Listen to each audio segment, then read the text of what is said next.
A continuación hablaremos acerca del tema de discusión de un artículo de investigación, que es la parte más importante siempre de todo trabajo de investigación, ya que en ella vamos a observar la discusión de los principales resultados que se han encontrado tanto en nuestro trabajo como en los que ya existen a través de las fuentes de información, y así como que vamos a sentar la idea que hemos plasmado desde un principio, aceptando o rechazando la hipótesis de investigación. Tenemos que decir que quizá la discusión sea la sección más importante del artículo original, ya que se va a explicar el porqué de los resultados obtenidos y se van a comparar en forma analítica con los obtenidos por otros investigadores. Es decir, tenemos que tratar de llegar a una postura en cuanto a lo que hemos estudiado y debemos al final dejar que el lector pueda tener claro hacia dónde están orientados los resultados de un trabajo de investigación y de repente darle una explicación tan certera que podamos realmente convencer al lector a través de su rigor metodológico en el momento de la explicación de la discusión. En la discusión se realzan las diferencias significativas, es decir, vamos a hablar de los valores de P, que es el nivel de significancia, ¿no?, al que estamos trabajando. Cuando estos valores obtenidos de P son menores a 0.05, nosotros vamos a decir que hay realmente diferencias significativas en los grupos que estamos comparando o en los grupos que estamos asociando, depende de la prueba estadística que se vaya a utilizar.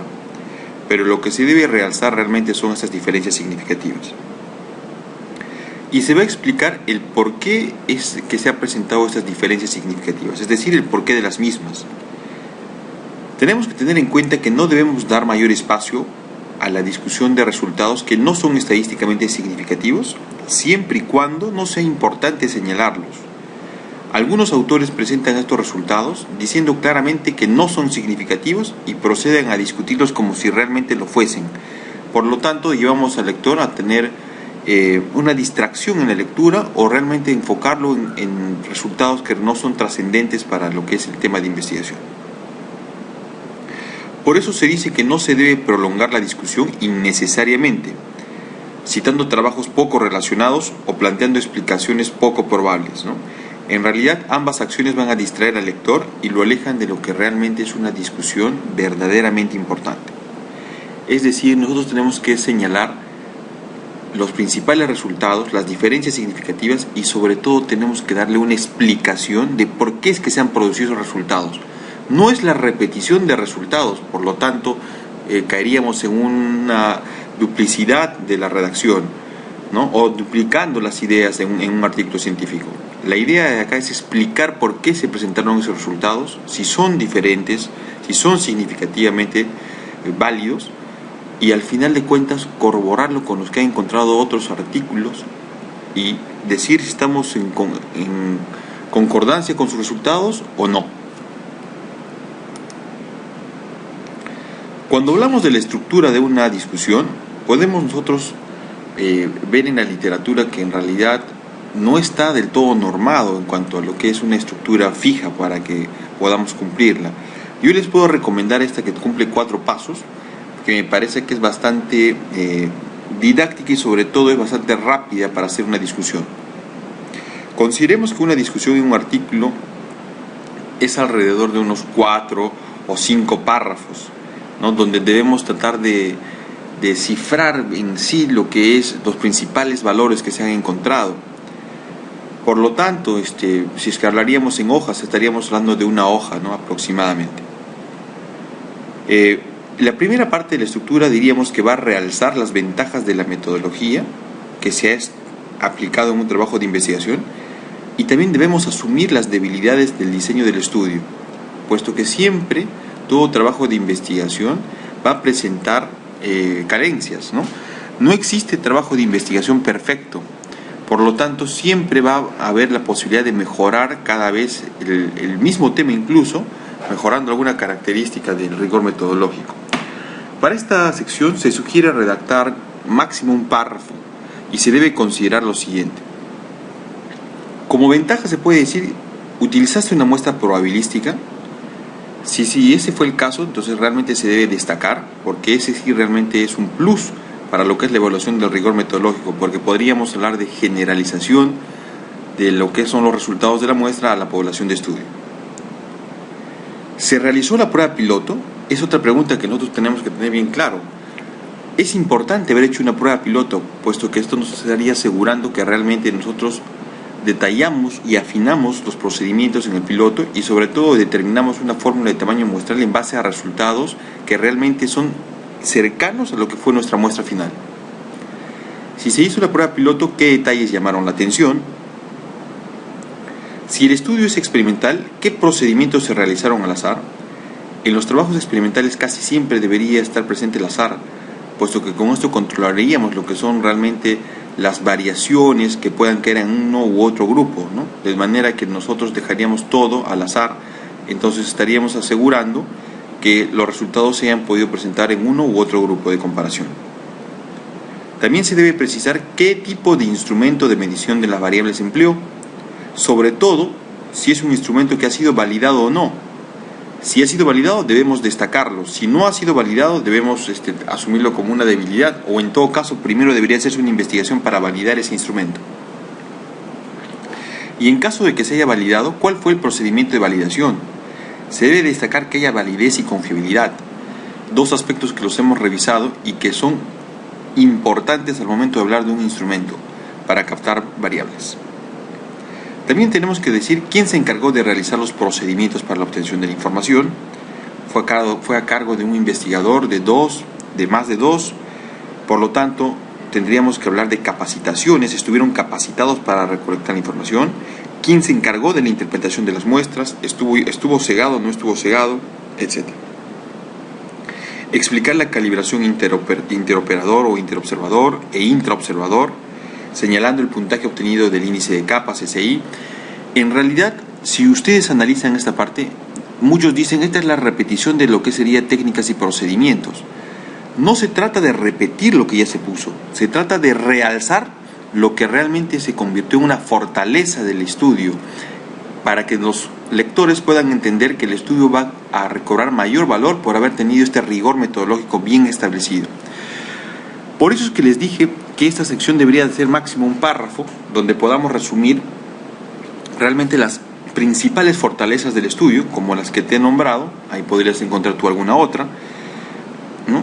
Y realmente situar las ventajas que ha tenido tu estudio de investigación.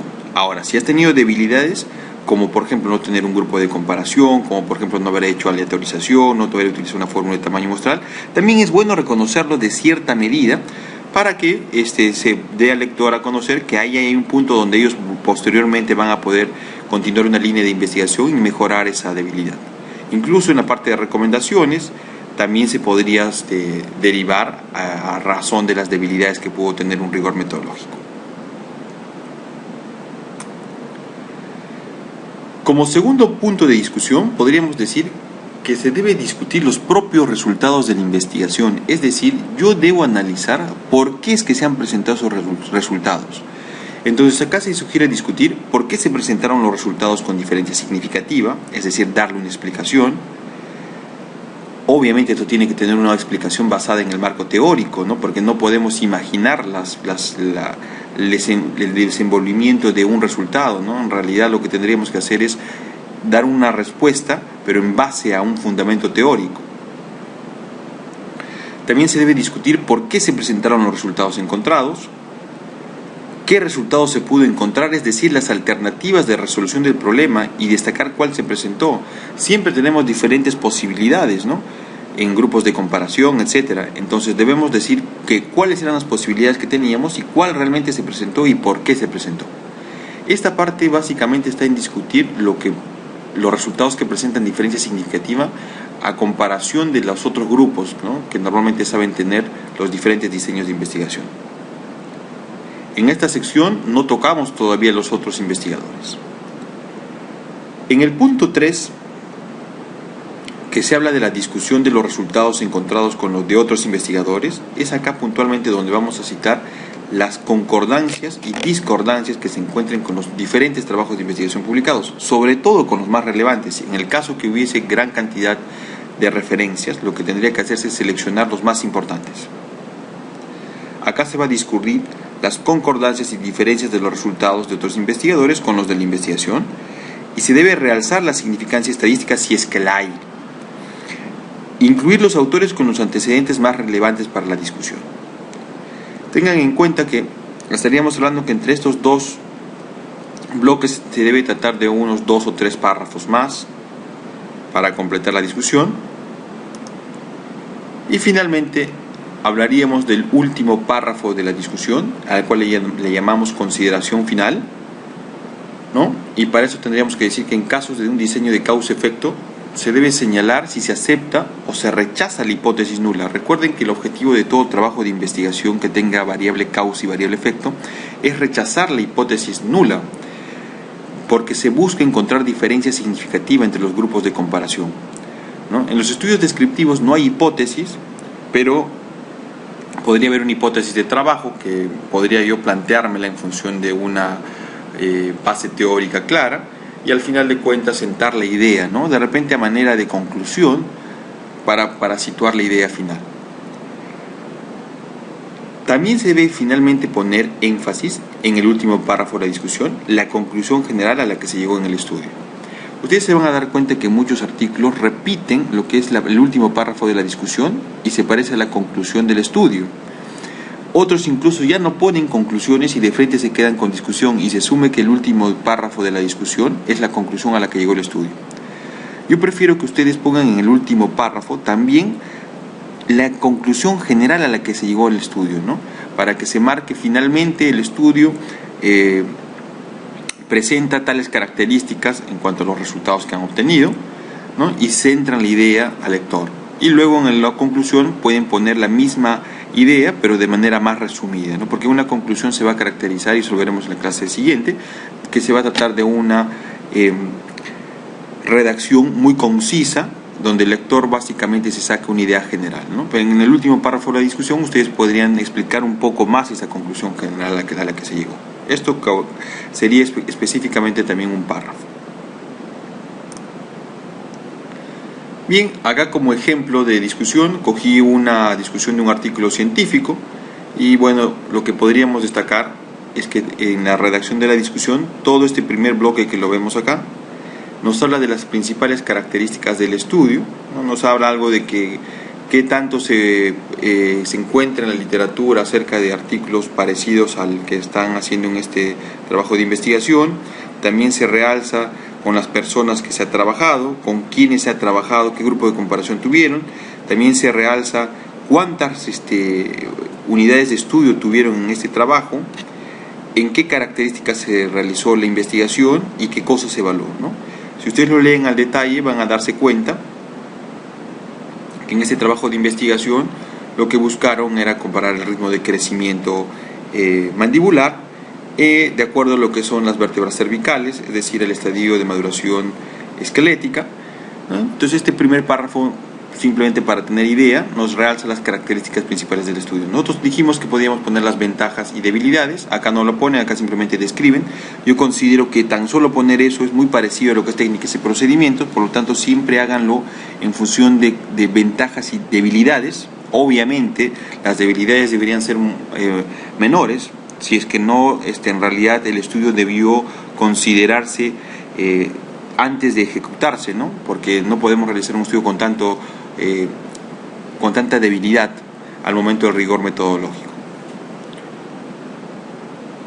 Bien, como segundo párrafo o segundo bloque de lo que sería la discusión, acá ya el estudio ejemplo habla de lo que es la discusión con otros autores, comienza a citarlos, ¿no? Por ejemplo, acá cita el autor Reyes et al. Y colaboradores, cita la referencia. Normalmente estos investigadores ya están utilizados en la introducción de un artículo de investigación, pero también se pueden considerar algunos otros investigadores que no han sido citados en la introducción. Es válida las dos formas. Entonces acá ya comienzan a discutir acerca de los resultados que han encontrado, pero dando la explicación de por qué se han presentado esos resultados y discutiendo los que tú has encontrado, o de repente estás concordando con los que han encontrado, pero situando o definiendo ideas, de manera que el lector se va llevando bien claro las conductas que están siguiendo las variables de investigación, ¿no? En realidad todo este párrafo trata de lo que es discusión con otros autores y discusión de los resultados.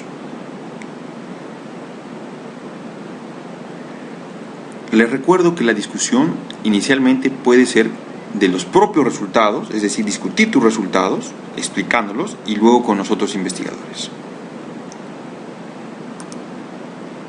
Y bien, como último párrafo, el artículo que les presento como ejemplo pone la idea final del artículo, es decir, la conclusión a la que llegan, ¿no? Entonces acá lo que hacen es explicar en otras palabras, ¿no?, el incremento de la longitud mandibular en personas de clase 3 en el pico de crecimiento puberal podría estar relacionado a una mayor duración, ¿no?, que los sujetos de control, básicamente los clase 1. En esta palabra, en este párrafo, lo que se centra es básicamente la idea final a la que llega el artículo, ¿no? En otras palabras, la conclusión, pero a manera de redacción un poco más detallada. Y se acaba con lo que es la presentación de una discusión en un artículo científico.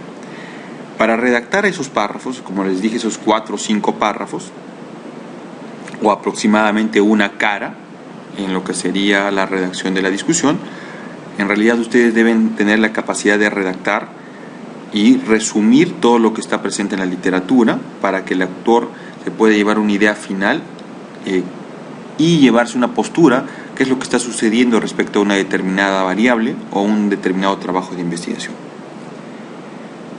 Bien, eso sería lo que es la discusión, y las preguntas las resolveremos en clase.